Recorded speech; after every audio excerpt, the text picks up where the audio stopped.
फिलहाल एक बार फिर तो जो है ग्राउंड जीरो के ऊपर मौजूद हाँ। और फिलहाल जो है मैं हिसार मौजूद हूँ जी। अगर लोकेशन की बात करी जा, मेरे साथ जो शख्सियत आप देखने लग रहे हो, प्रद्युम्न जोशीला जी, जो कि हमारे वरिष्ठ पत्रकार हैं, विश्लेषक हैं, और हर मुद्दे के ऊपर जो है काफ़ी एक्टिवेट रहा करे, काफ़ी एक्टिव रहा करे, और हर मुद्दे पर जनता तक जो है उस मामले का विश्लेषण पहुँचाना काम कराया करे। तो आज इन तक बातचीत करांगे। मुद्दा वही है जो लगातार अपने चल के ऊपर चलना रहा है। बहल थाना क्षेत्र के अंदर दर्ज हुई एक FIR, एक दलित बेटी ने छेड़छाड़ का मामला दर्ज किया, जिसके अंदर प्रमुख रूप से नाम आया किसान नेता रवि आज़ाद। दूसरी बात करा तो रवि आज़ाद ने बार बार नाम लिया भूतपूर्व कृषि मंत्री, वित्त मंत्री JP दलाल जी का। तो जो है ना प्रद्युम्न जोशीला जी के पास में आया हूँ, बातचीत करांगे इस पूरे मुद्दे के ऊपर कि के कुछ इन्होंने विश्लेषण कराया।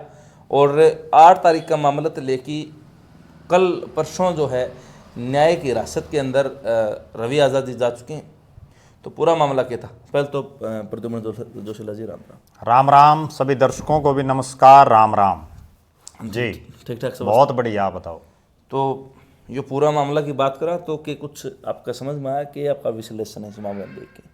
देखो, बिल्कुल सीधी और साफ स्पष्ट एक ही बात है जी कि कभी भी कोई शिकायत थाने में दर्ज हो जाए जी या कोई शिकायतकर्ता किसी की शिकायत करे, जी तो उस मामले में जब जब भी कोई मीडिया ट्रायल हो जाता है या कोई पंचायतें या आदमी अपना शक्ति परीक्षण दिखाना शुरू कर देता है, जी तो बहुत बार ऐसा देखा है कि वो उसी आदमी पर उल्टा पड़ जाता है। मैं 3-4 उदाहरण देना चाहूँगा जी। जिससे दर्शकों को ये समझ में आ जाएगा कि प्रशासन से और सरकार से इस तरह का कोई भी मामला हो, जी उसमें जो भी सीधी टक्कर देने का प्रयास करता है जी तो उसको कहीं ना कहीं जो है बड़ी दिक्कतों का सामना करना पड़ता है। जी जैसे एक उदाहरण रामपाल महाराज का आप उठा के देखो।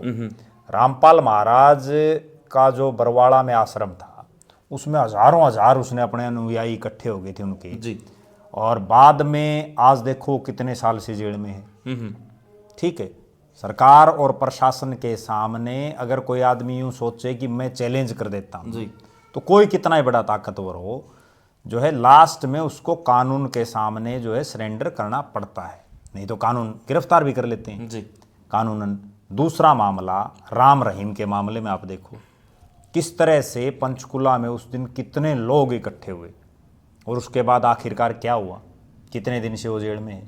इसी तरह का एक मामला महम के पूर्व विधायक बाली पहलवान को लेकर के भी था। जी बाली पहलवान को लेकर जब उनका एक मामले में नाम आया तो उसी के घर पे उसी के गांव में हजारों लोग इकट्ठे हो गए थे। जी पुलिस को अंदर नहीं घुसने दिया जा रहा था और उसके बाद देखो फिर बाली पहलवान का क्या हुआ। ठीक है, कोई भी इस तरह का मामला हो, इसमें क्या है कि एक तो पेशेंस रखनी बड़ी जरूरी है आदमी को। जी दूध का दूध और पानी का पानी होता है लेकिन समय लगता है। अच्छा, समस्या क्या होती है, जो आदमी राजनीतिक या सामाजिक क्षेत्र में एक्टिव हो जी या किसी भी अन्य क्षेत्र में एक्टिव हो जिसका अपना एक नाम हो गया जी हो, और उसका जब इस तरह के किसी भी मामले में कोई नाम आ जाए किसी भी मामले में, तो उसके बाद उसका दिमाग भी, मैं ये समझ रहा हूं कि एकदम से जो है इस तरह का रिएक्शन देना शुरू कर देता है जी कि भाई वो ये समझता है खुद आदमी कि भाई मेरे साथ बहुत बड़ा जन सैलाब है और पता नहीं क्या कर देंगे।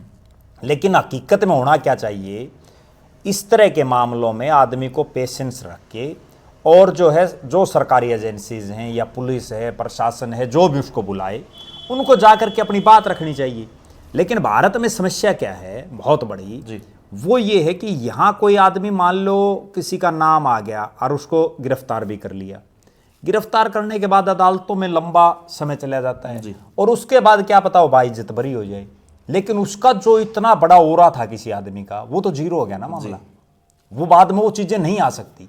और एक ये झटके होते हैं, किसी भी सामाजिक आदमी को एक बार इस तरह का झटका आ जाए तो उसके बाद फिर उभरना बहुत मुश्किल हो जाता है। लेकिन बहुत लोग ऐसे भी हैं जो इस तरह के किसी मामले में जब उनको फंसाया जा रहा हो या फंसा दिया गया हो या उनके ऊपर इस तरह के आरोप लगे हों, तो कई ऐसे भी हैं जो हीरो भी बन के उभरे हैं। मैं आपको एक उदाहरण बताऊं, मुझे आज भी वो दिन याद है, जयप्रकाश जेपी बरवाड़ा से विधायक थे और विधायक जब वो थे तो उन पर बड़ी गंभीर जो है आरोप लगा करके एक मामला दर्ज हुआ, उनकी जेल में गए वो, और उसके बाद पोस्टर लगे कि इस आदमी का क्या कसूर था पूरी सार लोकसभा में, और उसका प्रभाव ये हुआ कि वो फिर 2004 का लोकसभा का चुनाव जीते, बहुत जबरदस्त। ठीक है, तो कई बार नेता भी बन जाते हैं, लेकिन असली कहानी क्या है कि प्रशासन का, कानून का मान सम्मान करना जरूरी है। इस पूरे मामले में जो ये रवि आजाद वाला मामला था, इसमें भी अगर शुरू से ही थोड़ी सूझबूझ रखी जाती, देखो अगर किसी ने भी गलत किया है तो उसके साथ भी जो है कानून को अपना काम करना चाहिए, जिसके साथ गलत हुआ है उसको भी न्याय मिलना चाहिए, निर्दोष कोई फंसना नहीं चाहिए। ठीक है, लेकिन जिस तरह से एक ही आदमी को बार बार टारगेट किया जाना कि जेपी दलाल की वजह से, जेपी दलाल की वजह से, जेपी दलाल की वजह से, आज तो जेपी दलाल कहीं कोई सरकार में नहीं है। ठीक है, आज तो हालात ये है कि आप लोहारों की अगर बात करें तो वहाँ तो विधायक राजवीर फलटिया है। पूरी अगर भिवानी जिले की भी हम बात कर लें तो जेपी दलाल से तो बड़े 3 नेता और हैं भिवानी में।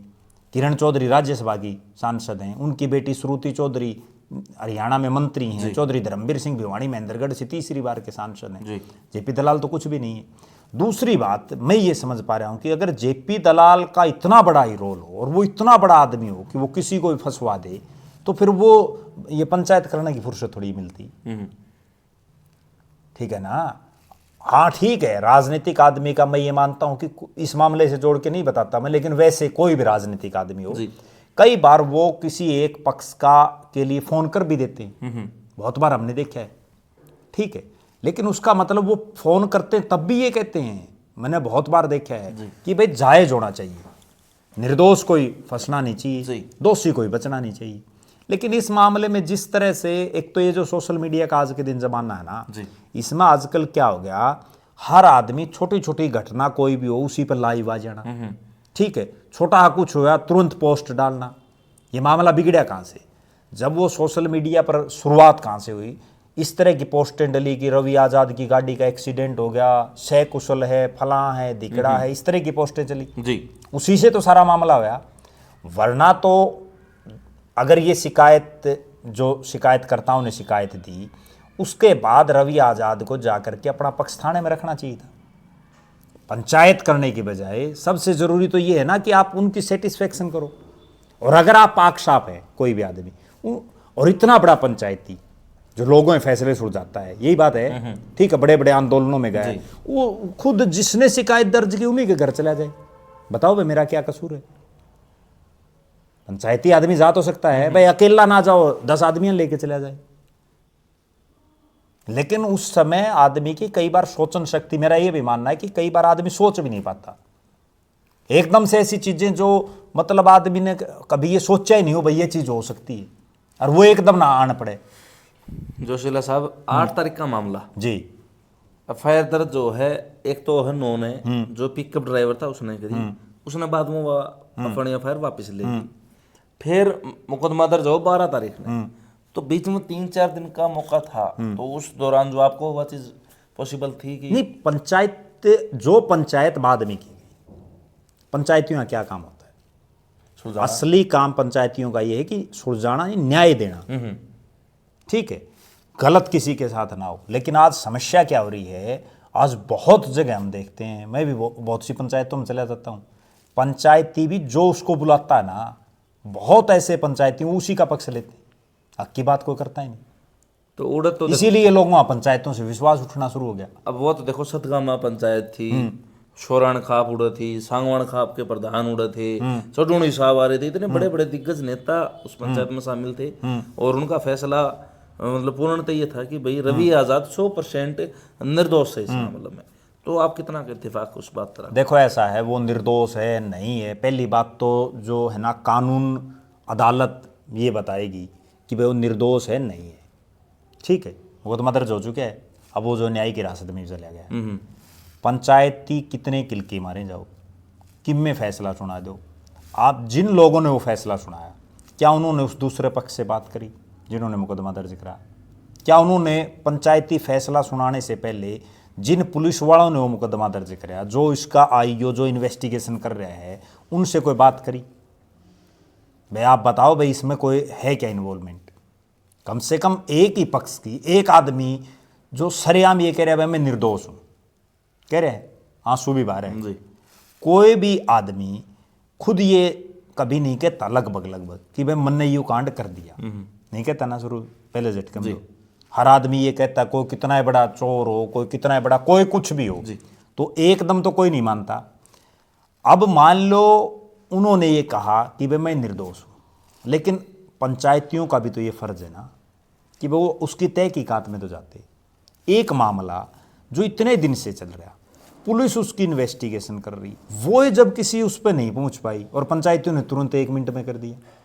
मतलब 1 मिनट तो नहीं कहेंगे हम भाई, वो जो है जितनी देर पंचायत चली उसमें कर दिया फैसला, ठीक है ना। पे सोचना चाहिए। पंचायतों की एक ऐसी परंपरा हरियाणा प्रदेश में और विशेषकर हमारे उत्तर भारत में रही है, भाई पंच परमेश्वर माना जाता था, बिल्कुल ठीक है, आज भी लोग पंच परमेश्वर कहते हैं। उसकी बात एक एक चीज की एक वैल्यू होती है, ठीक है। कोई भी तथ्य रखना पंचायत में, पहले तो ऐसा सिस्टम होया करता भाई झूठ नहीं बोली जा करती पंचायतों में, लेकिन आजकल लोग झूठ भी बोलने लगे। बहुत लोग ऐसे मिलते हैं नहीं बताते सच्ची बात, जिसका नुकसान फिर उन पंचायतियों को भी भुगतना पड़ता है। आज जब से उसको न्यायिक हिरासत में लिया गया है तब से आप देख रहे हैं सोशल मीडिया पर किस तरह से पंचायतियों की ये धज्जियां उड़ रही हैं। मेरा सवाल ये है जोशीला साहब कि भाई जेपी दलाल और रवि आजाद को चीर प्रतिद्वंदी माना जाए लुहारू के अंदर। जनता ये मान रही है कि भाई रवि आजाद लगातार जनता के बीच में एक्टिव रहे, हर मुद्दा ने जो है बेबाकी ठावे हैं, तो इसलिए शायद दलाल साहब ने वो फंसवाए हैं। तो आपको लगता है कि भाई एक पूर्व मंत्री जो है इस तरह अच्छी राजनीति करके और मतलब रवि आजाद ने फंसवाया होगा? देखो मेरा ये मानना है कि जो ये लुहारू शिवानी बैल की जो धरती है, ये रवि आजाद तो अभी 5-7 साल से ही किसान नेता के तौर पर ज़्यादा उभरे हैं, उससे पहले भी इस इलाके में बहुत से किसान नेता हुए हैं। ये इलाका ऐसा रहा है जो मुआवजे की मांग को लेके, नहरी पानी की मांग को लेके वर्षों तक यहाँ बड़े बड़े नेता हुए हैं जिन्होंने बड़े बड़े आंदोलन किए हैं। लेकिन पिछले 5-7 साल से इसमें भी कतई कोई दो राय नहीं कि इस लुहारू में लगभग जितने एजिटेशन हो रहे हैं उनमें रवि आजाद की एक प्रमुख भूमिका रही है। लेकिन प्रतिद्वंद्वी के तौर पर मैं इसलिए नहीं मान रहा कि रवि आजाद ना तो किसी पार्टी में मेरे ख्याल में, ठीक है, ना वो कोई चुनाव लड़ने के उसमें अब तक तो कम से कम नहीं दिख रहा। भविष्य में क्या पता कौन आदमी क्या करे।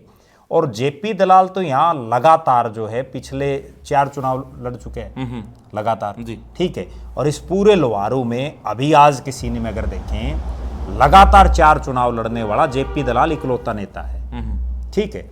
तो कोई राजनीतिक प्रतिद्वंद्विता तो मुझे कहीं नजर नहीं आ रही। दूसरी बात, जब कोई आदमी सत्ता में होता है और एमएलए और मंत्री बन जाता है तो निश्चित रूप से उस इलाके में बहुत से ऐसे लोग होते हैं जिनको एक लड़ाका किस्म का कहते हैं, वो जो है आम जनता की आवाज़ उठाने के लिए हर संभव प्रयास भी करते हैं। अच्छा, ये वायरल इसलिए हो जाते हैं कि एक तो एमएलए हो कोई नॉर्मल, उसके खिलाफ कोई आवाज़ उठाता हो तो बहुत ज़्यादा सा गौर नहीं देते लोग। आज 90 विधायक हैं और जो दर्शक देख रहे हैं उनको भी ये 90 के नाम याद नहीं होंगे, बहुत से ऐसे मिलेंगे, ठीक है। 90 छोड़ो 50 के नाम नहीं याद मिलेंगे। लेकिन कोई मंत्री बन जाता है और वो भी एक पावरफुल मंत्री हो तो उसके खिलाफ अगर कोई आदमी लगातार बोल रहा है किसी भी मामले को लेकर और वो उसी का डिपार्टमेंट कृषि से संबंधित था लगभग मामला, तब जो है वो एकदम से हाइप एक क्रिएट हो जाती है और वो एक नेता बन जाता है। तो रवि आज़ाद भी इसी तरह से एक नेता बना। लुहारू में जो आंदोलन होते रहे उसके बाद जो है वो प्रदेश स्तर में अलग अलग इलाकों में जाता रहा। तो जो आपने प्रश्न पूछा कि भाई जेपी दलाल ने उनको फंसवा दिया हो, इस तरह की चर्चाएं हैं।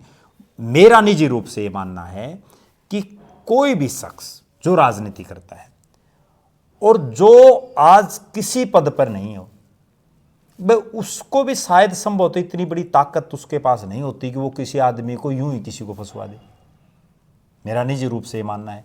और अगर वो फंसवाने वाली पे आ जाए, भाई वो इतना ही ताकतवर है, जैसे रवि आजाद भी बार बार बोल रहा है, उसके समर्थक भी बहुत बोल रहे हैं, अगर वो इतना ताकतवर है कि वो फंसवा सकता है तो फिर वो ये पंचायत और इससे पहले जो धाराएं इस मामले में लगी हुई हैं उसमें तो तुरंत गिरफ्तारी है। ये पंचायतें नहीं होने देते। इतने दिन लाइव आने का और पत्रकारों को इंटरव्यू देने का समय थोड़ी मिलता। सोचने की बात है, ये बहुत गंभीर, ठीक है। दूसरी तरफ रवि आजाद और जेपी दलाल का मेरे ख्याल में कोई बिजनेस पार्टनर भी नहीं होंगे जी। ठीक है, कोई आपस में इनकी राजनीति में भी कोई वो नहीं होगी। वो अपने आंदोलन लड़ रहा है, वो अपनी राजनीति कर रहा है। मेरा तो निजी रूप से ये मानना है कि सही तो जेपी दलाल बता सकता है, या रवि आजाद बता सकता है, या वो पुलिस वाले बता सकते हैं जो इन्वेस्टिगेशन कर रहे हैं। भाई एक चीज़ और है ना जोशीला साहब, भाई उस महापंचायत के अंदर एक इंसिडेंट और हुआ था, आपको याद होगा, जो एक लुगाई और एक आदमी के बीच में होया। तो उसके बाद में भी यह बात कही गई, रवि आजाद ने भी यह बात कही, जो किलका था उसने, भाई साहब ने भी यह बात कही, भैया जेपी दलाल की बेजोड़ी है। तो क्या इस तरह की चीज़ भी पंचायत में? देखो आपको एक बात बताता हूँ।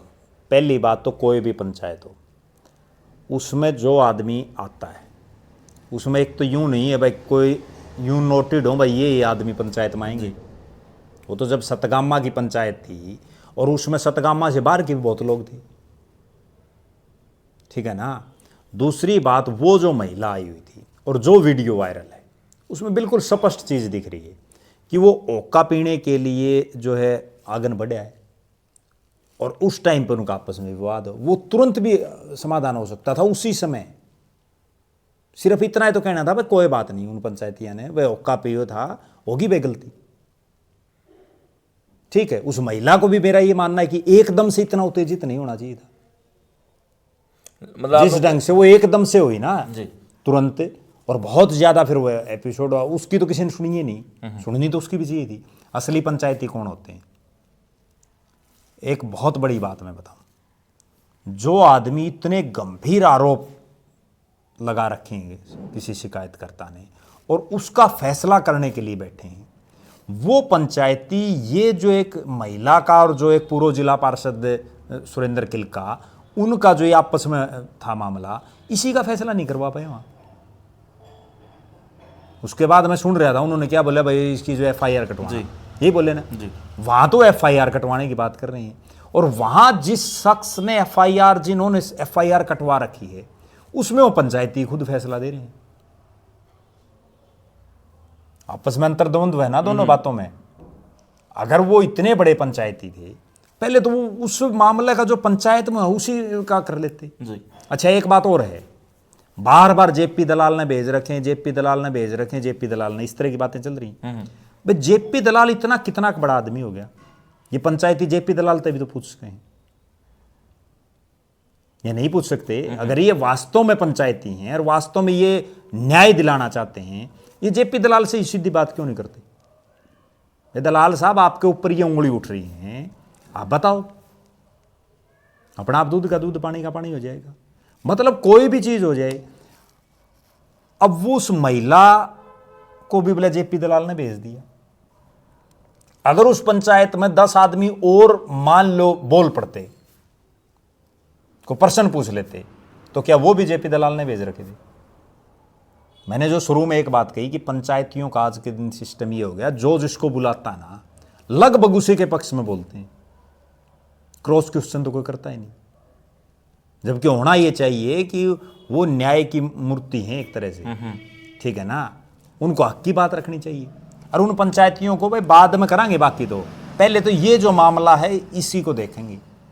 वो एक महिला बैठी है, वो जिस ढंग से वो ओका पी रहा है उसमें स्पष्ट दिख रहा है, ठीक है। दोनों को उस मामले में अपना अपना स्पष्टीकरण वहीं लेना चाहिए था। क्यों नहीं उसकी बात सुनी? वो महिला भी तो यूं बोल रही है, भाई मेरी बात सुनो, क्यों नहीं सुनी उसकी? पंचायतियों को पहले तो उस पंचायत में जो आ रहे हैं उसमें थोड़ा बहुत तो सोचना चाहिए। हाँ, मैं ये भी मानता हूं कि वो पंचायत इस मामले को लेकर के थी, लेकिन जब इस मामले को पंचायत हो रही है, हर कोई नया एपिसोड उसी पंचायत के अंदर ही हो गया, तो उसमें 10 मिनट उनकी भी सुन लेते। दूसरी बात भाई मैं ये बात कह रहा हूँ जोशीला साहब की, भाई 2 छोरी हरियास सिद्धनवा की हैं, एक हरियास का है, एक अपना जो है ना भाई गोकुलपुरा का है। तो वो सतगामा में उड़े सारे, वो जो है ना घूम फिर के उड़े, अड़ोसी पड़ोसी गांव है सारे। हाँ, सतगामा कमाए आए हैं। तो फिर क्या वो चीज़ मतलब उड़े सतगामा में उड़े कंप्लीट हो जाए, और वो मतलब शायद बाहर के आदमी या मतलब जो है ना यूं एक बड़ा मैटर, एक महापंचायत का रूप देना। पहली बात तो मैं यही समझ रहा हूँ कि वो महापंचायत बुलानी क्या जरूरी थी? भाई रवि आजाद न्याय, अब रवि आजाद न्याय पंचायती कौन है फैसला करने वाले? प्लीज समाज देखो आप एक चीज देखो, मान लो उन पंचायतियों ने उसको निर्दोष साबित कर दिया ना, कर दिया जी। उसके बाद वो क्यों पकड़ा गया भाई? नहीं, दो चीजें हैं मैं समझ पा रहा हूँ कि एक आदमी अगर प्रशासन की नजरों में गलत है और समाज की दृष्टि में ठीक है, एक आदमी समाज की दृष्टि में ठीक है लेकिन प्रशासन की नजरों में गलत है, तो ये दो अलग अलग चीजें हैं भाई। एक आदमी समाज में रहने आदमी, सामाजिक आदमी जो पंचायत में जा है, बड़े बड़े मुद्दे उठावे है, तो उसने न्याय मांगे नु है पंचायत है भाई, मैं समाज में मेरा उठना बैठना रह जा, नहीं तो लोग मन दोषी आम जनता बात उसकी ठीक है, क्योंकि जो आरोप है ना वो बड़े गंभीर हैं जी, इसलिए बात उसकी ठीक है। लेकिन उस पंचायत ने निर्दोष साबित करने के बाद और फिर पुलिस ने उनको गिरफ्तार कर लिया, अब वो पंचायती क्या कर रहे हैं? वो भी तो एक सोचने वाली बात है ना। ठीक है, दूसरी बात, कहीं ना कहीं उन पंचायतियों ने भी, इसमें दो नहीं बल्कि तीन पक्ष हो गए। एक खुद रवि आजाद का हो गया, एक जिन्होंने शिकायत दर्ज करवाई वो हो गया, और तीसरा पक्ष जो पुलिस इन्वेस्टिगेशन कर रही है वो भी हो गया, और चौथा पक्ष कहीं ना कहीं जेपी दलाल से पूछना चाहिए था, क्योंकि बार बार जब जेपी दलाल को टारगेट किया जा रहा है तो उससे भी तो पूछना चाहिए था उन पंचायतियों ने, भाई बताओ भाई आपका बार बार नाम आ रहा है, आप क्या कहना चाहोगे? दूध का दूध और पानी का पानी तो तभी होता। ठीक बात है। अब रवि आजाद ने पंचायत बुला ली, ठीक है, खुद लाइव आ करके अपने आप न्याय मांग रहे हैं, ठीक है, हर आदमी का अधिकार है, न्याय मांगना चाहिए, लेकिन सारा सिस्टम करने से पहले जो मैंने शुरू में एक बात कही, आदमी कोई भी हो अगर वो निर्दोष है, उसकी गलती नहीं, कई बार आदमी की वैसे भी एक आधा का नाम लपेटा जाए, देखा ना मामले में, ठीक है, करणी हो 4 और नाम लिखा दें 20 के, बहुत बार देखा। उसमें क्या होता है, जो निर्दोष है वो 5, 10, 20 पंचायतियां ने लेके अगले घर जाओगा, या किसी बिचले तीसरा आदमी का बुला लिया अगले ने, बताओ भाई मेरा क्या कसूर है?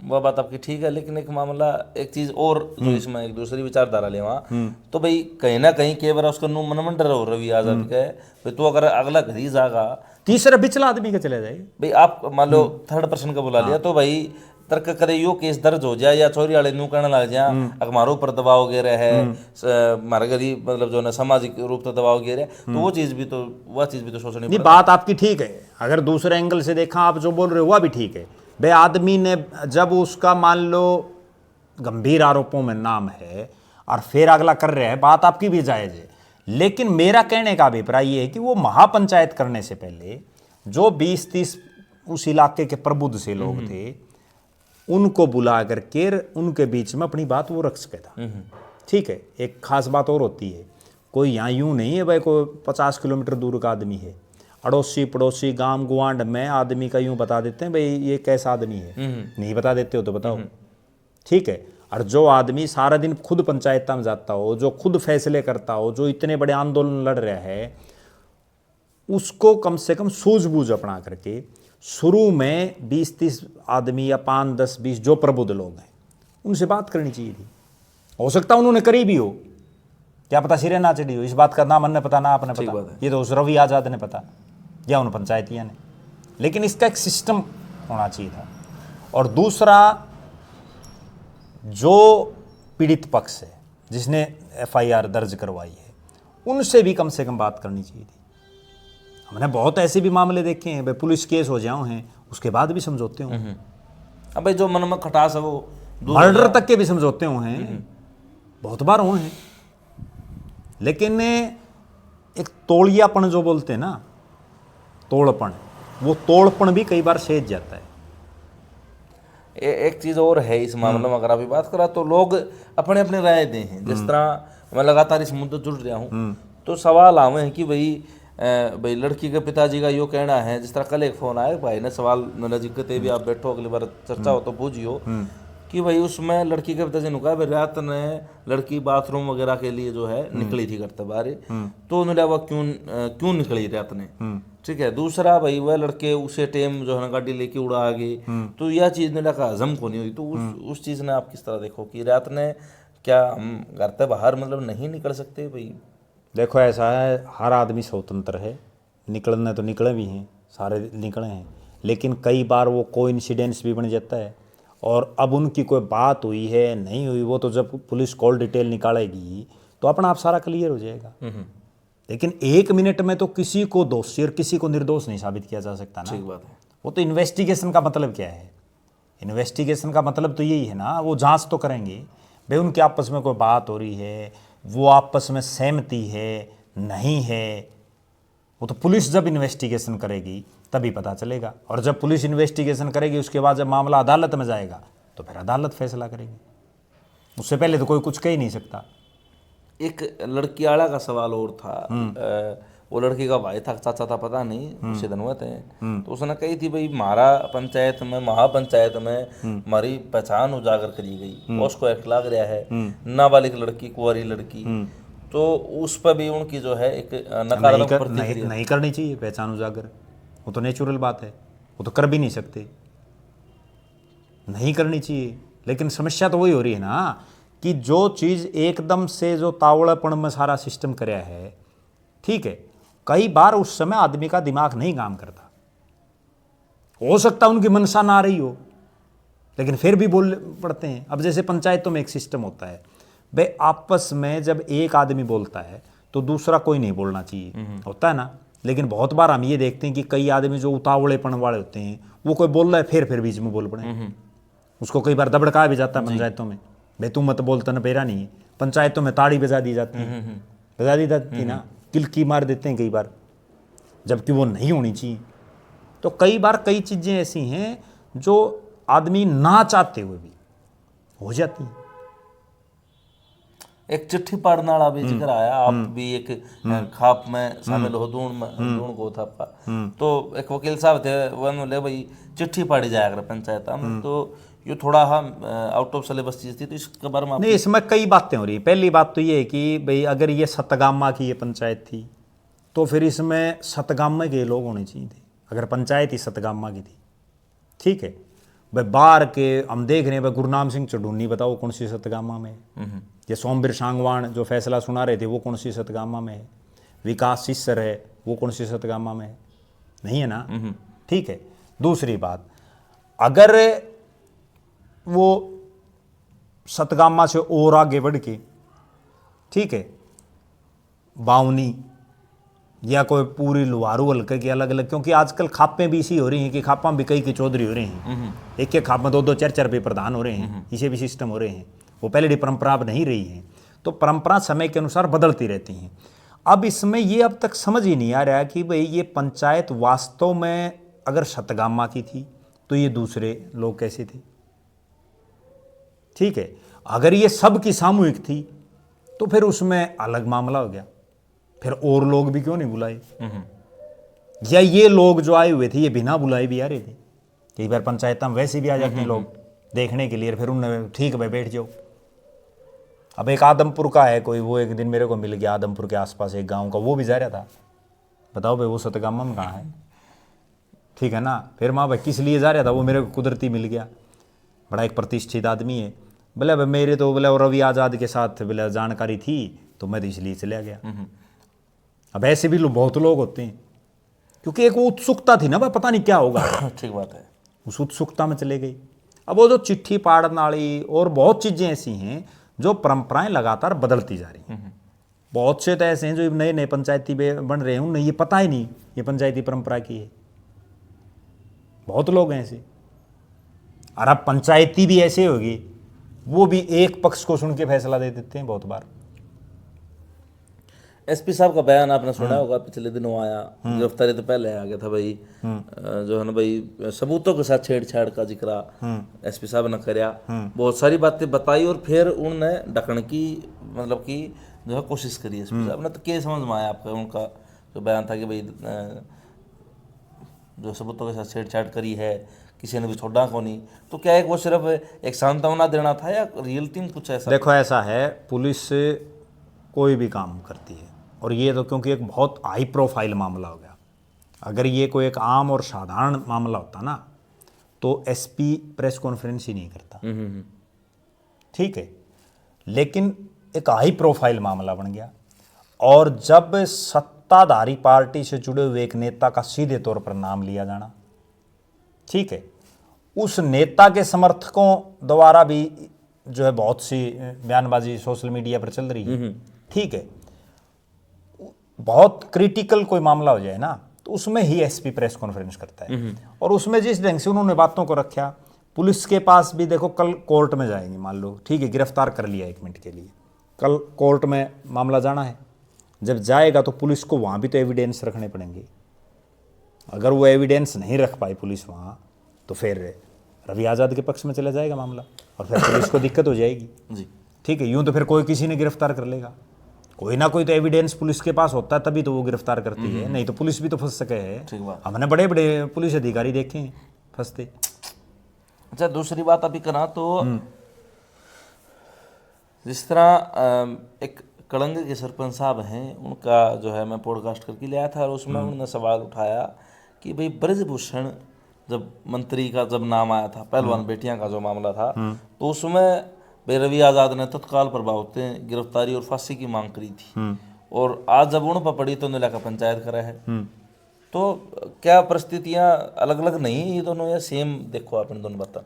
देखो ऐसा है, कई बार आरोप किसी भी आदमी पर कोई भी लगा देता है, आपसी आरोप प्रत्यारोप खूब चलते हैं, लेकिन आरोप लगा देने से किसी पे या एक एफआईआर दर्ज हो जाने से वो दोषी नहीं होता। ठीक बात है, ठीक है। केस भी उसका है। बहुत बार हमने ये देखा है कि वो आरोप झूठे मिले, ठीक है। अब ब्रिजभूषण वाला मामला हो सकता है, मुझे नहीं पता आपने किसका लिया, लेकिन आपने जिनका लिया हो सकता है वो राजपूत हूँ सरपंच, ठीक है। और कई बार इसको जातीय एंगल दे देते हैं आदमी। मेरा तो ये मानना है कि जब ब्रिजभूषण वाला वो मामला था, आज वो कहाँ स्टैंड कर रहे हैं? उस मामले में कितनी छवि खराब हुई ब्रिजभूषण की, हुई ना जी, ठीक है। बहुत बार ऐसा देखते हैं हमें कि कोई एक आरोप लगा करके चला जाता आदमी, और उसके बाद उसको पूरी जिंदगी उसका दर्द भुगतना पड़ता उन आरोपों का। सरकार को जो आदमी कोई झूठे आरोप लगाए, कानून व्यवस्था ऐसा मतलब दंडनीय अपराध, बहुत भयंकर अपराध की श्रेणी में यह चीज़ आनी चाहिए, यूँ तो फिर कोई किसी पर लगा देगा। अब ब्रिजभूषण वाले में मान लो ये फांसी की मांग कर रहे थे या गिरफ्तार करने की कर रहे थे, तो यहाँ भी तो रवि आज़ाद को ये कहना चाहिए था स्पष्ट तौर पर, भाई पंचायत तो बाद की बात है, पहले अगर पुलिस इंक्वायरी करना चाहती तो करे मेरे से, मैं पंचायतियों को भी बताऊंगा कि भाई मैं निर्दोष हूं, और मैं पुलिस में भी बताऊंगा कि मैं निर्दोष हूं। कई बार आरोप लगा देता कोई भी, और वो आदमी साबित नहीं कर पाते। बहुत बार हमने ये भी चीज देखी है। अच्छा, एक बड़ी खास बात ये होगी, पिछले कुछ 1 साल से कोई भी मामला हो, सबसे पहले उसको जातीय रंग देने की कोशिश की जाती है। सबसे पहले सिर्फ ये ढूंढा जाता भी वो है किस जाति का। बहुत बार हमने ये देखा है, राम कुमार गौतम और अरविंद शर्मा का जो हरियाणा की विधानसभा में मामला था ना, दोनों ब्राह्मण थे। अगर एक किसी दूसरी कास्ट का होता ना, तो पूरे प्रदेश में बड़ा सिस्टम खड़ा वो जातीय संघर्ष हो जाता ना, ठीक। और दोनों के ऊपर आपस में इतने गंभीर आरोप दोनों ने लगाए। तो जातीय जो ये सिस्टम है ना, इसको तोड़ने की जरूरत है। अच्छा, एक और जो समाज के प्रबुद्ध लोग हैं, कोई किसी भी जाति का हो, उन सबको इस मामले में आगे आना चाहिए। भाई क्या पता निर्वाह किसके पैदा हो जाए, पता थोड़ी चले है किस जाति में आ जाए। अपा बस का जापा बस का थोड़ी है, बिल्कुल। तो कोई सारा देश का ठेका लेना जरूरी थोड़ी है। आज के दिन तो अपना अपना ठेका आ जाए, वो बहुत बड़ी बात है। अच्छा, समाज के ठेकेदार 1 मिनट में बन जाते हैं लोग। एक चीज और बताओ जोशीला साहब, आप दोनों उन्हें बिरादरियां के हैं जिनकी मैं बात करूंगा। आप जाट हो, मैं ब्राह्मण हूं। दादा गौतम ने एक बयान दिया पीछे, भाई बटे चूरमा खा हलवा खा, वो आपने सुना होगा। उसके बाद में जो जाट समाज है, जो जाट बिरादरी, उसने बड़ा जो है ना मतलब इस चीज की खिलाफत करी, और दादा गौतम ने माफी मांगनी पड़ी। उसके बाद में कुछ किसान नेता जो आपकी बिरादरी के हैं, उन्होंने ये चीजें बोली कि भाई ब्राह्मण भारी डीएनए है। तो क्या वो चीजें, वो बयान ठीक थे या गलत थे? देखो, पहली बात तो ये है, जो राम कुमार गौतम ने बयान दिया, उसने ना तो किसी जाति का नाम लिया, ना किसी आदमी का लिया, किसी का नहीं लिया। ठीक है, एक विधायक और तीसरी बार का विधायक है, उनको अपने शब्दों पर अंकुश लगाने की जरूरत है। भाई अगर बुजुर्ग है और उसका लोग मान सम्मान करते हैं तो इसका मतलब यूं थोड़ी है जो मुंह में आ गया वो कह दिया, नहीं कहना चाहिए। उसके बाद वो बयान एक राम कुमार गौतम का था, जाटों ने उसको अपने पे ले लिया, सीधी बात मैं बताता हूँ। उसने तो नाम लिया ही नहीं, उसने तो ना जाटा लिया ना किसी आदमी का लिया, लेकिन जाटों ने उसको अपना पर ले लिया, बहुत से जाटों ने, और बयानबाजी शुरू होगी। अब वो सीधा ब्राह्मणों को टारगेट करने लगे कई, भाई ब्राह्मण का उसमें क्या कसूर है? बयान देने वाला तो एक राम कुमार गौतम है, या क्या पूरे ब्राह्मण समाज का उसी पे ठेका है? जैसे पूरा ब्राह्मण समाज राम कुमार गौतम है। और जो ये लोग बोल रहे हैं जाट समाज के भी, कोई भी हो, क्या उन्होंने पूरे जाट समाज का ठेका उठा लिया? हाँ, आप राम कुमार गौतम ने बात बोल ली है, आप राम कुमार गौतम को। और मेरे एक चीज और नहीं समझ में आती, आजकल ये सोशल मीडिया का एक ऐसा जमाना आ गया कि हर आदमी तुरंत लाइव आके ना अपनी बात रख दे, तो वो उस मामले नहीं सोचता नहीं भाई असलियत कहाँ है। सही बात, मामला क्या है कि अभी मैं आपको एक बिल्कुल ताजा उदाहरण देता हूं। कैथल जिले के एक गांव में अभी जो है गुरु ब्रह्मानंद जयंती मनाई, और मुख्यमंत्री उसमें चीफ गेस्ट। सोशल मीडिया पे 2 दिन खूब धुम्मा उठा रहा, वे रोड समाज के जो सिरमौर हैं चौधरी बलकार सिंह जो प्रधान, उसको बुला लिया, खूब चले मामला। और अभी एक नया पोस्टर आ रहा है, हरविंदर कल्याण के घर पे गए हुए हैं बलकार सिंह, जिस हरविंदर कल्याण का बिना नाम लिए वो उसी पर कटाक्ष है वो एक तरह से, क्योंकि हरविंदर कल्याण ही सारा लीड कर रहा था मामले को। ठीक है, अब बताओ उन पिछले ही कह रही। कल ने मान लो अब राम कुमार गौतम ने माफी भी मांग ली, ठीक है, और हाँ मैं ये भी मानता हूं कि बहुत बार ऐसा राम कुमार गौतम इस तरह की बयानबाजी देते रहते हैं जो गलत है, नहीं देनी चाहिए। आदमी बुजुर्ग हो जाए तो अपनी जुबान पर कंट्रोल कर ले, इंटरव्यू देनी जरूरी थोड़ी है, या माइक पे भाषण देना जरूरी थोड़ी है, नहीं है ना। लेकिन वो इसलिए कि भाई वो भी एक थोड़ा पब्लिक में लोग यूँ सोचा हाँ भाई राम कुमार गौतम राजनीतिक रूप से जिंदा है अभी, ठीक है। लेकिन ये जो ब्राह्मणों को टारगेट कर रहे हैं, मैं गलत मान रहा हूँ इस मामले में, क्योंकि कोई ब्राह्मणों ने थोड़ी कोई बात कही है भाई, दोषी हर एक है। समाज में कोई भी जाति या किसी भी आदमी का अपनी एक जाति से काम नहीं चलता, सब आपस में भाईचारा है। आपस में किसने बेरा है? आप एक बात बताओ, आप अपने नाम के पीछे शर्मा ना लगाओ, कितने के लोग आपको पिछाड़ेंगे भाई शर्मा है? ठीक बात है, बता दो मैंने। अगर यही राम कुमार गौतम के बजाय राम कुमार नानोंदिया लिखना शुरू कर दे, तो कितने के लोग नहीं पता चलेगा भी वो ब्राह्मण है। ठीक बात। लेकिन आज के दिन सिस्टम में ऐसा हो गया कि कोई भी चीज हो, मंत्री कितने बने जब दिया जाएगा, ब्राह्मण इतने बने, जाट इतने बने, फलाना इतने बने, यूपीएससी में आईएएस कितने लगे, ठीक है। अरे वो आईएएस लग रहा है, उसको भी आप जातियों से तोल रहे हैं। टीम इंडिया में खिलाड़ी है तो भैयो इस बरादरी का उसको भी उससे तोल रहे हैं, ठीक है ना। मैं मेरे नाम के पीछे जो जोशीला लगा रखा है ना, वो इसीलिए लगा रखा है। हाँ भाई, उस तनु कोई ठीक बराबर है कि नहीं, मैं सारी जाति बराबर हैं, सब मान सम्मान करते हैं। अभी एक जाति से बंध के रहना नहीं चाहिए आदमी ने। लेकिन कुछ एक लोग हैं, बहुत ज्यादा भी नहीं है, लेकिन वो दरअसल क्या है कि आपसी तूल दे देते हैं बातों को। उसने बोल दिया, फिर वो एक कोई सरपंच बोल रहा है ब्राह्मण, फिर कोई और बोल रहा है बोले मैं श्राप दे देता हूँ। बता भाई कौन सा महाराज है भाई तू श्राप देने में? सही बात है, ठीक है ना। नू तो कोई किसी ने दे देगा रोज। तो ये इस तरह की बयानबाजी पर अंकुश लगाने की जरूरत है। जातीय रंग की आपने बात करी कि भाई जात को ऊपर ले जाए, तो इस मामले में भी मामला 2 बिरादरियां पे, मतलब लोग सोशल मीडिया के ऊपर ये चीज लिखने लगे हैं भाई, दलित बेटी और रवि आजाद ने जाट बताने लगे लोग। अब 2 चीजें हैं जी, मैं मानता हूँ कि बेटी सब किसान जी, भाण बेटी सबकी बराबर हुआ, किसी ब्राह्मण की, जाट की या दलित की नहीं होती। और रवि आजाद जो है वो किसान नेता है, और किसान 36 बिरादरी है।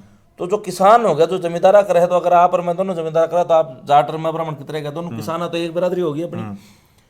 लोग क्या करने लगे, अब इसमें भी एक चीज के हैं कि बीजेपी यह चीज करवाने वाली है, क्योंकि मुख्य तौर पर भी देखा तो बीजेपी का 2 बिरादरी मुख्य तौर पर खिलाफ से, जाट और दलित। मैं मुख्य तौर पर बात करूँ तो चमार समाज जो अपना है, तो लोग नो कहे भाई बीजेपी यह चीज करवाने लगा ताकि चमार और जाट बिरादरी दोनों आमी शामी हो गया, और आने वाले चुनाव में बीजेपी का इस चीज का बेनिफिट मिला है। आपका क्या कहना है? लोग कहने लग रहे हैं ना यह बात, तो वो लोग ये समझ क्यों नहीं रहे? लोग इस चीज़ ने समझ भी तो सके हैं। अगर बीजेपी ये करवा रही है तो समझ क्यों नहीं रहे?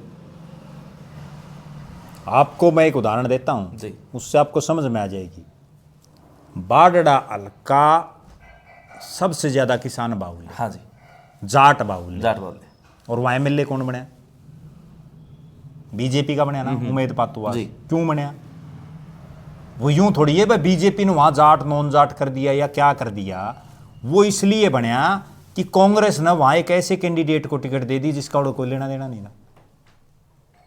गलती कांग्रेस की भी है ना, उस चीज को कोई नहीं देख रहा। जी। अब जाट नॉन जाट की जो बात चल रही है, आपको मैं एक उदाहरण दूं जिससे समझ में आ जाएगी भाई किस ढंग से एंगल घुमाया जा रहा है। अमित शाह केंद्रीय गृह मंत्री का अग्रवा में एक कार्यक्रम, और जब भी कोई इतने बड़े नेता का कार्यक्रम होता है तो बाकायदा ये कुर्सियां फिक्स होती हैं, कौन कौन बैठेगा बिल्कुल स्टेज पे। वहां रणधीर पनियार जो नलवा का विधायक है बीजेपी का, वो भी जाट समाज से है, उसकी कुर्सी थी नहीं स्टेज पे, लेकिन वो चढ़ गया। उसके बाद उसको कह दिया भाई आप नीचे उतर जाओ, उतर गया, बात खत्म। उसके बाद क्या रंग दिया गया, खूब चला सोशल मीडिया पे कि भाई एक जाट विधायक था, ये जाट समाज का था इसलिए उसको उतार दिया। उन लोगों को ये नहीं पता रणधीर पनियार ने अपना जो पूरा राजनीतिक जीवन है वो किस नेता के साथ गुजारा? कुलदीप बिश्नोई जी के साथ। चौधरी भजनलाल और कुलदीप बिश्नोई। और उनको लोग क्या कहते हैं? सबसे बड़ा गैर जाट नेता कहते हैं ना। बताओ फिर, अपना आप इन्हीं बातों में विरोधाभास है। जितने जाटों के बड़े गांव थे उनमें रणधीर पनियार का रिजल्ट उठा के देखो, और जब मतलब वो उतार दिया तो बोले जाट नेता है। लोगों का जो सतर हो रहा है ना सोचने का, वो केवल वो सिर्फ जातीय एंगल देख रहे हैं हर बात में। अब मान लो एक मिनट के लिए कि ये जो पूरा मामला था, इसमें ये जो 2-3-4 जिनके भी नाम आ रहे हैं, इनमें अगर कोई इन्हीं की किसी कास्ट का होता तो फिर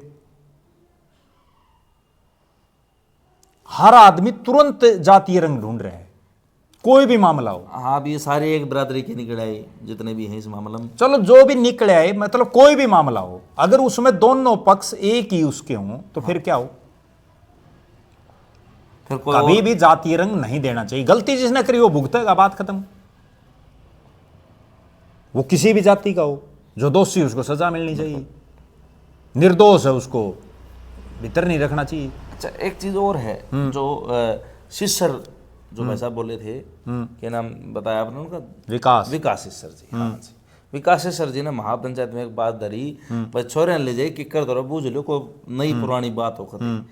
तो क्या ये एक एंगल बनता है इस चीज का कि यह पहली बार यह चीज हुई है? देखो ऐसा, उन पंचायत में जो उन्होंने बात कही, बात उनकी जायज़ थी, इसमें कतई कोई दो राय नहीं। पंचायतियों का हक भी बनता है वो तो।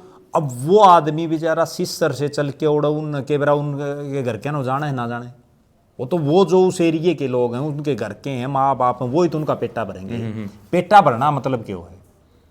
पेटा भरना का यही तो मतलब हो भाई पहले तो हमें पता कर लो पक्की बात और फिर बता दो पंचायत ने। ठीक बात है। तभी तो कोई आमी की मैं सोच रहा हूँ, अंदर कोई और बात हो। लेकिन मैंने एक बात आपको पहले बताई ना, कोई भी किसी तरह का कोई मामला हो, जो आदमी ने कुछ कर रखा वो 1 मिनट में कोई हानि नहीं बरता। जल्दबाजी में कोई भी फैसला करना अपने आप में जो है ठीक नहीं है सिस्टम। तो मतलब आपने कहना चाहो थोड़ा सा डिले करना चाहिए था, थोड़ा इस बात में एक शांति बरतनी चाहिए थी रवि आजाद ने। और मैं ये कहना चाह रहा हूं कि सारे पक्षों से बात करनी चाहिए थी, सबसे बात करके ही तो कोई निष्कर्ष निकलता है, ठीक है ना। रवि आजाद ने भी, आप एक बात बताओ, 1 मिनट में उसने, ठीक है, खुद ने ये कहा कि भाई मैं निर्दोष हूं, नहीं समाज ने क्लीन चिट खूब पत्रकारों को भी उसने कहा, ठीक है। समाज ने क्लीन चिट देने से पहले तो उसने अपना आपको भी दे रखी थी। उसने ये भी कहा था भाई जेपी दलाल मुझे फंसा रहा है, रवि आजाद ने तो ये बात बोल रहा था कि अगर मैं दोषी हूं, हाँ तो मेरे को सजा भी दो, इसी को पड़वा चौबतरा को ऊपर पीपल को ऊपर फांसी दे दो। हाँ यही बोला था। नहीं, बात उसने सही कही, लेकिन उसने जो बात सही कही वो दरअसल असली कहानी क्या हुई कि पंचायत में जिस ढंग का एक सिस्टम बनया, उसके बाद एक इस तरह का माहौल बनाया गया, और जो सच्चाई भी थी कि भाई दूसरे पक्षों की नहीं सुनी गई, एकदम से फैसला दे दिया, उसमें कई एंगल हैं। एकदम से कोई भी चीज, क्योंकि मामला बड़ा पेचीदा है, ठीक है, अगर इतना आसान होता तो इन्हें सुलझ लेता, बड़ा पेचीदा मामला है। और पुलिस भी ये नहीं है कि अभी तो इसमें इन्वेस्टिगेशन करके असली तो जब अदालत जब फैसला करेगी तो ये माना जाएगा। दूध का दूध पानी का पानी तो तभी होगा। भाई रवि आजाद का तो जोशीला साहब एक बात कहनी है, भाई मेरी तो गलती इतनी सक मैंने गाड़ी दे दी, नो मान लो भाई, भरी पंचायत में यह बात कही, भाई मेरी तो कमियां मान लो, मैंने गाड़ी दे दी तो गाड़ी, और भाई जो है ना चटूनी साहब ने भी यह बात कही, भाई गाड़ी तो साधन है, सामान है। नहीं, बहुत लोग ले जाऊं आपस में मांग के, बहुत लोग ले जाऊं हैं भाई, गाड़ी साधन किसी के है तो अड़ोसी पड़ोसी या कोई यारा प्यारा मांग ले जाता है। अब कई बार मना भी नहीं किया जाता, ऐसे हालात बन और जाते वो हैं। तो 24 घंटे दौरा रहनी है बालक, मतलब दौरे रहनी है भी बालक से ना भी दौरे रहनी हो, कोई अड़ोसी पड़ोसी ये कह दे, या कोई, कई बार हम ये देखते हैं, आपको एक बात बताऊँ, रोड से गुजर रहे हैं, कोई अनजान आदमी भी हाथ कर ले, वे मैंने बिठा ले, तो आदमी उसको चले रहे बिठा ले, ठीक है, और के रखी आफत हो बन जाती है ना। सामाजिक रूप तक करने पड़े हैं चीज, लेकिन करने पड़े हैं सामाजिक रूप से भी, और समाज में सिस्टम ही ऐसा हो गया भाई, कौन आदमी नहीं करता। अब ये जितने जो कोई लोग इस चीज पे प्रश्न उठा रहे हों, भाई गाड़ी नहीं देनी चाहिए थी, उन्होंने या उनके परिवार में क्या किसी आदमी ने किसी दूसरे आदमी की कभी कोई मदद नहीं ली? कभी ना कभी तो ली मिलेगी ना। लेकिन इसमें असली कहानी क्या है, गाड़ी दी ना दी वो एक अलग मामला है। गाड़ी ठीक है, कोई मांग ले गया हो, लेकिन उसमें जो मालिक जिसका नाम गाड़ी है ना, उसका भी नाम तो आए जाओ। बहुत बार देखे हमने, कई बार आप यूं कौन देख दे भाई, गाड़ी किसी के नाम से वह बेच दी, नाम कौन तरवाई, अगले नकड़े एक्सीडेंट कर दिया, तो मालिक ने तो बहुत नहीं फंसेगा कौन? मालिक फंसेगा ना, बस सवारी सामान की खुद जिम्मेदार है। इसीलिए तो ये चीज़ लिखी जाती है। तो शायद इसीलिए शायद चने के लिए गुण पिसदा हो। देखो वो तो जब अदालत जो फैसला करेगी उसके बाद होगा। अभी उस चीज़ पे आप ये नहीं कह सकते भाई उसका कोई रोल था नहीं था, या वो कोई बात छुपा रहा है। कई बार आदमी ये है कि उसका रोल ना हो लेकिन उसको पता हो किसी बात का, ठीक है, और वो छुपा लेता है। कई बार इस तरह की भी घटनाएं हो जाती हैं, लेकिन वो तो जब इन्वेस्टिगेशन चलेगी ना तभी पता चलेगा। अभी कुछ कहना बहुत जल्दबाजी है। और अभी एक असली बात ये भी है कि भाई आपे भी सिर्फ जो चीज़ें चल रही हैं उन्हीं पर तो बात कर रहे हैं। हाँ बिल्कुल, जो हकीकत है वो तो या तो जिन्होंने वो दरखास्त दी है उन्हें पता, या जिनके नाम आ रहे हैं उन्हें पता, या जो इन्वेस्टिगेशन कर रहे हैं उन्हें पता। हाँ भाई क्या भगवान, बस हम तो जो चीज़ें चल रही हैं समाज में जो वायरल हैं आज के दिन उन्हीं पर विश्लेषण कर। बिल्कुल। अच्छा, दूसरा एक चीज़ और हो उसका है, जैसे लड़की वालों ने मेरे को बताया था कि भाई जो उस पंचायत के बाद में कमेटी करने गई थी, कुछ उड़े उसमें बोला गया था भाई एक कमेटी बना रहे हैं। हाँ हाँ, तो कुछ उड़े के सदगम्मा के आदमी गए करने, और उन्होंने ये बोला कि भाई लड़की का पिताजी की तो इतनी हिम्मत है ही को नहीं कि यो केस दर्ज करवा दे, तो भाई हमारे ऊपर जो है भाई दबाव डालने की कोशिश भी करी है। तो क्या कोई अपनी आवाज़, देखो आज के दिन सबकी हिम्मत है, कोई किसी का दबुआर नहीं, ठीक है, सब स्वतंत्र हैं। आज के दिन किसी को भी कम आंकना किसी भी मामले में वो आदमी की मूर्खता होती है, ठीक है। अगर मान लो उनके परिवार में उनकी बेटी के साथ कोई गड़बड़ हो रही है तो वो क्यों नहीं करवाएगा? यूँ तो फिर जो गरीब लोग हैं या जो कमज़ोर हैं किसी भी तरह से वो तो फिर दब के रह जाएंगे। एक चीज़ और है जोशीला साहब जो मेरी समझ में आई कि भाई जो पिकअप ड्राइवर था उसकी एक वीडियो वायरल हुई, आपने देखी, वो जो पुलिस ने वो बयान देने लग रहा है, और जो पंचायत में उसने जो बयान दिए हैं तो उनमें विरोधाभास दिखा गया दोनों चीज़ा। अगर वो पहले बयान पर टिक जाए तो सीधा राह पड़ा था, सीधा सिंपल केस था वो, या फिर दोबारा जो बयान उसने बाद में दिए हैं उन पर चलना तो भी सीधा सिंपल है, लेकिन दोनों बातों में बदलाव आ गया। कोई भी मामला पेचीदा तभी होता है जब उसमें आप जिससे बात करें वो जब पूछताछ में बात घुमाओगा ना तभी तो पेचीदा बन जाता है। अब कौन से की बात पर विश्वास करे? अब उसकी पहली बात पर विश्वास करे, दूसरी पे करे। इन्वेस्टिगेशन नाम किस चीज़ का है? यही तो है ना। आदमी मतलब जो घुमा फिरा के जब बातें करते हैं तो थोड़ा पकड़ में ही गुनिया हुआ। अगर स्पष्ट रूप से एक बात बताओ, कोई भी मामला हो जिसने कोई गलत काम कर रखा है अगर वो खुद जाके यूं कह दे भाई मन ने ये गलत काम कर रखा है, मेरी ये गलती है, जरूरत ही नहीं कहेंगी, बात खत्म होगी उड़ाई, और इन्वेस्टिगेशन हो गया, ठीक है ना। लेकिन आदमी जब उसको घुमा फिरा के कहे तभी तो ये लंबा प्रोसेस चलता है, सालों साल निकल जाते हैं इन मामलों में। अब इस मामले में अब रवि आजाद हिरासत में है, ठीक है, खूब चल रहा है भाई, गिरफ्तार कर लिया, गिरफ्तार कर लिया। एक चीज और मैं जोड़ दूं उसमें, न्यायिक हिरासत में है, और रवि आजाद जी ने ऐलान कराया है कि भाई मैं भूख हड़ताल पर रहूंगा, जब तक मैं अंदर हूं तब तक मेरे को न्याय नहीं मिल जाता, तब तक मैं अन्न जल ग्रहण नहीं मैं उसी बात पा रहा हूं। अब मान लो कल को इसको क्लीन चिट मिल गई जी, जब मामला अदालत में चलेगा, तो फिर आज जो रवि आजाद के साथ बीत रही है, क्या वो दिन, वो जो इसका दुख जो है, उसकी कोई भरपाई हो सकती है? नहीं हो सकती, नहीं हो सकती ना। इन चीज़ों पर भी तो सोचना चाहिए। मैं तभी तो आपको एक बात कह रहा था कि वे भारत में एक ऐसा सिस्टम ज़रूर होना चाहिए कि अगर किसी ने किसी पर झूठे आरोप लगाए हों तो उसको उससे डबल सज़ा ज़रूर होनी चाहिए, ताकि उसको पता तो चले, क्यों तो फिर कोई किसी का नाम ले देगा। अब भाई आज जो परिवार पीछे है, अब रवि आजाद तो अंदर है, लेकिन जो पीछे परिवार है वो एक मानसिक प्रताड़ना भाई महसूस करना नहीं, नेचुरल बात है। अगर वो देखो, अगर उसका कहीं कोई रोल है और वो उसमें दोषी पाया जाता है तो ठीक है, लेकिन अगर उसको क्लीन चिट मिल गई कल ने तो क्या बीतेगी? तो अब जो ये समय चल रहा है इसकी कौन भरपाई करेगा? एक चीज और देखने में आई जोशीला साहब, आप ही रोजाना सोशल मीडिया यूज करा हाँ, और जितने भी किसान नेता अपना हरियाणा में आज के दिन जो 5, 7, 10 मुख्यतः अभी देखा, तो रोजाना किसी न किसी मुद्दे पर अपन बोलते मिलेंगे। लेकिन एसपी साहब के बयान के बाद में, एसपी साहब की प्रेस कॉन्फ्रेंस के बाद में किसी भी किसान नेता कोई भी बयान पॉजिटिव नेगेटिव नहीं आया अब तक।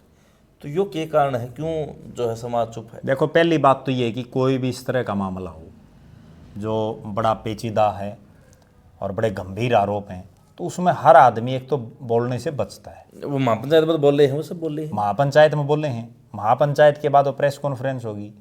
अब जब उनको पकड़ लिया, अब आप देख लेना और कम बोलना शुरू कर देंगे। ये केवल उसके मामले में नहीं है, कोई भी इस तरह का मामला हो। अब रामपाल महाराज के कितने भगत थे जब तक वो नहीं पकड़ा गया था, उसके बाद कम हुए ना, ठीक है। अब तो ठीक है, दोबारा से एक बार फिर मामला चल पड़ा, नहीं पीछे देखो आप जी, राम रहीम का कितना बड़ा नाम हो गया था, और पकड़ने के बाद वो शांत हो गया था एक बार मामला पूरा, ठीक है। लोग पक्ष में बोलने से भी हिचकिचाने लग जाते हैं। बाली पहलवान 2 बार विधायक बना एमएम की जनता ने, बिल्कुल। और आज देखो आप राजनीतिक हालात। ये नहीं, कोई भी हो, गामा में भी अगर किसी को पकड़ लेना तो उस पर भी लोग बतलाना बंद कर देते हैं, पुलिस पकड़ ले जाए तो। हाँ, बचन ना जटा बरा नको इस दौर ना। अबे केवरा के आफत हो रहा है। एक चीज और है जोशीला साहब, और जब संकट की घड़ी हो ना किसी के ऊपर, तो सबसे पहले जो उसके साथ लागणी है ना, जो नारे लानी है, वो ही दूर हो जाए। उगता सूरज ने सलाम है। बिल्कुल। अच्छा एक बात अगर यही रवि आजाद, इसकी गिरफ्तारी ना होती, नहीं पकड़ा जाता, और पुलिस ये कह देती, या एसपी साहब प्रेस कॉन्फ्रेंस करके ये कह देते भाई रवि आजाद का कोई रोल नहीं मिला, हीरो बन जाता, अगले दिन इसके घर लाडू बांट नहीं पाऊँ, इसके नारे लाने की पाऊँ। अब दिलजीत सिंह सियाग जो सिसाया के हमारी गोती भाई हैं, क्योंकि नौकड़े और सियाग एक मैनेजर है, मैं आपने बता दूं थोड़ा, तो वो अंदर हैं और किसान जाट आंदोलन में अंदर हुए थे, कौम खातर वो भीतर चले गए, गिरफ्तारी हो गई उनकी। लेकिन अब लोग जो है ना कतरा हुए हैं, तो ये चीज़ जो आदमी कौम खातर या किसी भी काम खातर अंदर गया, तो क्या लोगों को समर्थन नहीं करना चाहिए? ऐसा है, एक मूवमेंट कोई भी हो ना, वो उस मूवमेंट में कुछ एक लोग ऐसे होते हैं जो एकदम से अग्रेसिव टाइप के होते हैं। कोई भी आंदोलन एकदम भड़की हुई क्रांति से कामयाब नहीं होता। बहुत बार हमने ये चीज़ें देखी। गुजरात में हार्दिक पटेल की अगुवाई में कितना बड़ा आंदोलन चला था, आज क्या असर है। राजस्थान में कितना बड़ा गुर्जर आंदोलन चला था, आज क्या आउटपुट है। हरियाणा में कितनी बड़ी जाट मूवमेंट, जाट आरक्षण की चली थी, ठीक है, आज क्या हालात है। ये तो जो कुछ एक लोग एकदम से अग्रेसिव होके बयानबाजी कर देते हैं, कुछ और बोल देते हैं, और फिर जब अपना पा जाए ना आदमी पर, जब भीतर चले जाते हैं तो अड़ोसी पड़ोसी भी साथ छोड़ देते हैं। तो आदमी को, मेरा कहने का अभिप्राय ये है कि कोई भी आदमी उसको अपनी औकात से ज़्यादा काम नहीं करना चाहिए। कई बार आदमी यूँ सोचे, इसीलिए तो कहते हैं आज के समाज में भाई भगत सिंह तो पैदा होना चाहिए लेकिन हमारा नहीं पड़ोसी को होना चाहिए, क्योंकि आज वो चीज़ें चल ही नहीं सकती। वो एक समय था, ठीक है ना। आज आप एक बात बताओ, दलजीत सियाग वो अंदर, आज उसके बाहर उसके परिवार के साथ क्या बना रही जी, ठीक है। लेकिन अब इसे लोग भी मिल जाएंगे ये कहने वाले भाई उसने क्या जरूरी था इतना भगत सिंह पैदा होना, और उस दिन लोग उसके जो है ना यानी मिल जाएंगे ना, सपोर्ट में थे उस ठीक दिन है। लोग। उस दिन भी मैं बता तो रहा हूँ आपने, सारा समाज उस दिन भी नहीं था।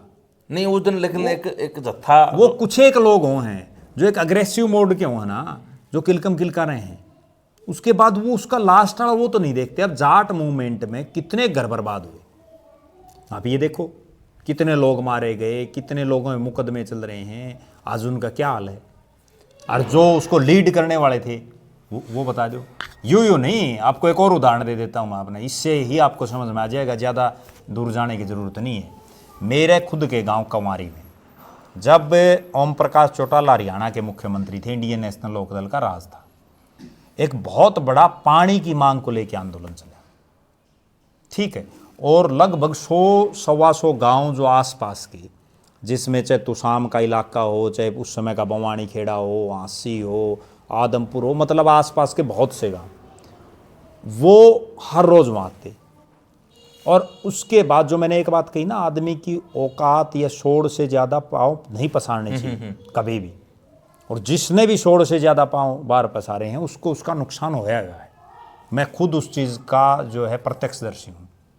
वहाँ लगातार धरना चला 6 महीने, खूब बड़े बड़े नेता, मतलब भारत की राजनीति को जो लोग हिलाने का काम करते हैं वो भी वहाँ थे, खूब एग्रेसिव भाषण भी देते, भाई ये कर देंगे वो कर देंगे, ठीक है। 6 महीने वो आंदोलन चला। उसके बाद जो उस आंदोलन को लीड लोग कर रहे थे, उन्होंने एक ऐसा फैसला ले लिया जिसने उस आंदोलन को तोड़ दिया। वो फैसला क्या लिया, पहले वो कंवारी गांव के बस स्टैंड पर बैठे थे, हर रोज हजारों लोग आते, रास्ता जाम, और एक फिक्स टाइम कर रखा था भाई 10 से 5 बजे तक रोड जाम, उसके बाद जो है खुल जाएगा। बहुत लंबा आंदोलन चला 6 महीने। एक फैसला ले लिया भाई अब जो है हम जमालपुर में जाम लगाएंगे, जमालपुर में लोग नहीं निकल के आए। अगले दिन फिर फैसला ले लिया उसके कुछ दिन बाद कि भाई अब बवानी खेड़े में करेंगे।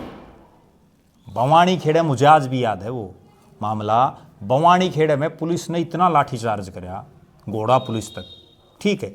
लगभग 200 लोगों पर मुकदमे दर्ज, चोट चाट आ गई। खुद उस समय का जो मौके का विधायक था रामकृष्ण फौजी, वो भी गिरफ्तार कर लिया पुलिस ने। उन लोगों की वर्षों तक तारीखी थी, ना वो पानी आया ना कि में, और उसके बाद में जिनकी तारीख पड़ी वो भुगतते, उन्होंने भुगता। बाद में वो आंदोलन बन ही नहीं पाया। इसीलिए तो मैं कहता हूं कोई भी आंदोलन हो, जब वो पीक पर चला जाए ना, तो उस समय देखो सरकारें मान लो 10 मांगे हमारी, 10 की 10 कोई सरकार नहीं दे पाती कई बार। अगर वो 10 में से 9 मान ली, 8 मान ली, तो वहाँ जो है पीक पर आने के बाद उसको छोड़ देना चाहिए। नहीं तो फिर जब थोड़ा सा भी अग्रेसिव है मामला और पुलिस ने लाठीचार्ज कराया, मुकदमे हुए, किसी की टांग टूटेगी, किसी की बाँह टूटेगी, उसके बाद पूरी ज़िंदगी याद रखो। और जिनकी तारीख पड़े दिनों में कई तो मर गए बेचारे, ठीक है ना। तो इस तरह के कोई भी हो, आदमी ने वो बात कहते हैं ना, अपने दम पे ही कूदना चाहिए, ठीक बात, अपने दम पे उछल कूद करनी चाहिए। जेठ के सारे थोड़ी ना भाई, हाँ, दूसरे के सारा काम कौन चल है, ठीक है ना। अब इतना बड़ा, एक बात बताओ, एकदम भगत सिंह बनना जरूरी थोड़ी है, भगत सिंह भी एकदम थोड़ी बनया है। और उसके साथ तो एक बहुत बड़ी यूनिटी, बहुत बड़ा सिस्टम था भगत सिंह के साथ, तभी तो भगत सिंह बने। और फिर भगत सिंह का नाम क्यों है, क्योंकि उसने शहादत दी थी इसके लिए। यहाँ तो एक छोटा है, एक मुकदमा दर्ज हो जाए तो उसके बाद लोग यूँ कहें हाँ भाई वो भगत सिंह हो रहे हैं। चलो बहुत बहुत धन्यवाद प्रद्युम्न जोशीला जी, इतना समय आपने दिया और काफ़ी खुल की बातचीत करी आपने, जो रवि आज़ाद मामला था उसके ऊपर भाई, और एक विश्लेषण, क्योंकि देखो फिलहाल प्रशासन अपना काम करने लग रहा है, तो किसी को भी गलत या ठीक नहीं कहा जा सके, क्योंकि अब हम कहने वाले कौन हैं, ठीक बात है, ठीक है ना। कोई चीज़ शामी आ रही हो ना, कोई बिल्कुल शामी आ रहा हो ना, तो हम कह सकते और ना किसी को कहना चाहिए। तो अभी फिलहाल एक संयम बरतना चाहिए जनता ने और ठंडा पड़ना चाहिए भाई। इंतजार करो प्रशासन की चार्जशीट का कि वह क्या करें, क्या पता जिस चीज़ खतरा पे लड़ने लग रहे, हाँ जो जनता मांग करने लग रही है जिस चीज़ की फिर रवि आज़ाद ने न्याय मिले, तो क्या पता जांच के बाद में वो प्रशासन जो है क्लीन चिट दे दे रवि आज़ाद ने। और आज जो हम बातचीत कर रहे हैं, जो लोग अलग अलग तरीके के विचार धरने लग रहे हैं कमेंट बॉक्स में भी, ओरली भी, ठीक है, आमी शामी भी, तो वह चीज़ें के बराबर बदल जा, वो परिस्थितियाँ बदल जा, तो थोड़ा हाँ धैर्य धरने की जरूरत है। इसीलिए मैं जोशीला साहब के पास में आया कि नाम तो जोशीला है लेकिन संयम बरतन की जो है प्रद्युम्न जोशीला जी जरूर जनता ने कहेंगे, और वह चीज़ उन्होंने करी भी है, विश्लेषण कराया है, क्योंकि लगभग लगभग बातें अपने सहमी हैं, कुछ बातें ऐसी हैं जो अहम हैं, फैक्ट जो हैं वो अपने सहमी नहीं है, ना तो जोशीला साहब ने मेरा ना मन पता ना आपने पता, आप ही जो बात सुना हाँ जो देखा हाँ उनको ऊपर रोजाना जो है चर्चा कर लिया हाँ। तो अब पुलिस प्रशासन अपना काम करे है, भगवान देखने लग रहा है, दूध का दूध पानी का पानी जरूर होगा, क्योंकि उनका अगर भाई भगवान के घर में देर है अंधेर नहीं है, तो टेम लाग सका है लेकिन न्याय जरूर होगा। और दोनों ये सदस्य, दोनों शख्स जो तीनों इस मामले में जो है, वो बेटी है वह भी सबकी साझी है भाई, इसी आपकी जी मेरी, रवि आज़ाद है वो किसान नेता है, सब खतर पिछड़ा गरीब कमज़ोर किसान सब का मसीहा है, सब खतर आवाज़ उठावा है, प्रोटेस्ट में जा है, और लगातार हम देखा हाँ कि सरकार तय लोहा लेने का काम करे है। तीसरे हैं अपने जो भूतपूर्व कृषि मंत्री वित्त मंत्री जेपी दलाल जी, वो एक दिग्गज नेता हैं, और जैसा जोशीला साहब ने कहा कि भाई 4 बार लगातार चुनाव लड़ने वाले एकमात्र ही वह कैंडिडेट हैं अब आज के दौर में, उससे पहले तो बहुत लड़ ली जी, आज के दौर में जी फिलहाल जो बिल्कुल हाँ जी फिलहाल के दौर में 4 बार जो है लगातार कोई कैंडिडेट रहना छोटी बात नहीं है, तो दिग्गज नेता है और इतना बड़ा पद पर कृषि मंत्री वह रह चुके हैं, तो उनका कार्यकाल भी आपने देखा है, तो सीधम सीधा भी किसी के ऊपर भी आरोप प्रत्यारोप नहीं लगाया जा सकता, नहीं लगाना भी नहीं चाहिए भाई, और फैक्ट न जान के और शांत रहना चाहिए, जातीय रंग नहीं देना चाहिए कि आप एक दलित वर्षी जाट, क्योंकि उसमें भाईचारा अपना सती बिरादरी का टूटा है। राजनीति मैं तो मानूं कि राजनीति वाले राजनीति करें। अब पीछे सांसद महोदय ने धर्मवीर सिंह ने एक बयान दिया था जोशीला साहब की भाई हम तो कट्ठे साहब वहाँ, ये जनता बावड़ी हो रही है। धर्मवीर सिंह ने बयान दिया था वो अलग बात है, मैं सारी अनाख्यां देखने लग रहा, ठीक है ना। जब पार्लियामेंट की कार्रवाई होती है मैंने वो भी देख ली, विधानसभा की वह भी देख ली, सारे इकट्ठे बैठे हैं, ठीक है, तो आप ही क्यों बावड़े हो वहाँ इस चीज़ के बारे में, ठीक है ना। लेकिन ये बस आपस में बयानबाजी, हम क्यों उस चीज़ ने लेके चलना कि यो फलानी बिरादरी का यो फलां बिरादरी का, तो वह चीज़ नहीं होनी चाहिए, थोड़ा संयम बताना चाहिए। उस परिवार के साथ भी संवेदना है मेरे चैनल की भी और हम दोनों की भी, जो बेटी के साथ में ये उनको भी न्याय मिलना चाहिए, और न्याय तुरंत प्रभाव से मिलना चाहिए, और जिन्होंने गलत कराया है उसको सजा मिलनी चाहिए, निर्दोष कोई फंसे ना जी। तो प्रशासन भी देखो तत्परता तो लाग रहा है, लगातार कड़ी तो कड़ी जोड़ने लग रहा है, तो वह भी मुस्तैद काम लाग रहे हैं, और थोड़ा जल्दी जो है थोड़ा अगर हो जाए है तो लोगों में। और एक चीज़ और बताऊं, इतना जब कोई संवेदनशील मामला हो जाए ना, उसमें पुलिस प्रशासन की जिम्मेदारी और ज़्यादा बढ़ जाती है। तो भाई आम अगर कोई मामला है तो उसमें ढीलापंथी चल सका है, लेकिन इसमें थोड़ा जल्दी, क्योंकि लोगों के जो हम टकराव होने की संभावनाएं बनी हुई हैं जो नहीं होना चाहिए। तो सभी दर्शकों तो यह उम्मीद है भाई जोशीला साहब की भी मैं जो है ना इनके विचार भी जो आप सुनो और विचार धरने हैं अपने। कोई सवाल अगर आपका जोशीला साहब तय है तो जरूर धरना, ताकि मैं अगली बार आके इनसे पूछ सकूं कि आप कैसा हो। तो जो है अपने विचार जरूर धरने हैं। जोशीला साहब आप भी जो प्रार्थना करना चाहो जनता तो वो आप रखो, उसके बाद हम वीडियो की एडिटिंग कराएंगे। बिल्कुल यही है कि कोई भी मामला हो उसमें संयम बरतना सबसे ज़्यादा ज़रूरी है, धैर्य रखना ज़रूरी है। कुछ एक ऐसी चीज़ें होती हैं जो हम सबको नहीं पता होती, ठीक है, वो या तो जो उस मामले में इन्वॉल्व हैं उन्हीं को पता है, ठीक है। तो बिना बात के कोई बात आगे नहीं बढ़ानी चाहिए जिस चीज़ का बताना हो। और पुलिस प्रशासन से भी सरकार से भी ये भी हमारी मांग है कि इस मामले में तुरंत प्रभाव से जितना जल्दी हो सके उतना जल्दी न्याय मिलना चाहिए। दोषी जो है उसको सज़ा मिले और कोई निर्दोष जो है फंसे ना। जी, तो दूध का दूध पानी का पानी करो भाई, प्रशासन से भी यह उम्मीद है। और एक बात और है, कोई भी मामला हो सबसे ये अनुरोध है कि उसको किसी भी मामले को जातीय एंगल पर नहीं तोड़ना चाहिए। बिल्कुल, क्योंकि अब जोशीला साहब खुद किसान बिरादरी जाट बिरादरी दाओ, लेकिन ये खुद नो के भाई अगर दोषी वह अगर हैं तो ये उनके खिलाफ मिलेंगी। कोई भी हो ठीक है, उसमें सब जाति ने- की है। सब नहीं ये चीज़ होनी बिल्कुल, चाहिए। कोई- दोषी की कोई जाति नहीं होती, भाई दोषी दोषी हो, निर्दोष निर्दोष है, चाहे वो कोई भी हो, कुछ भी हो।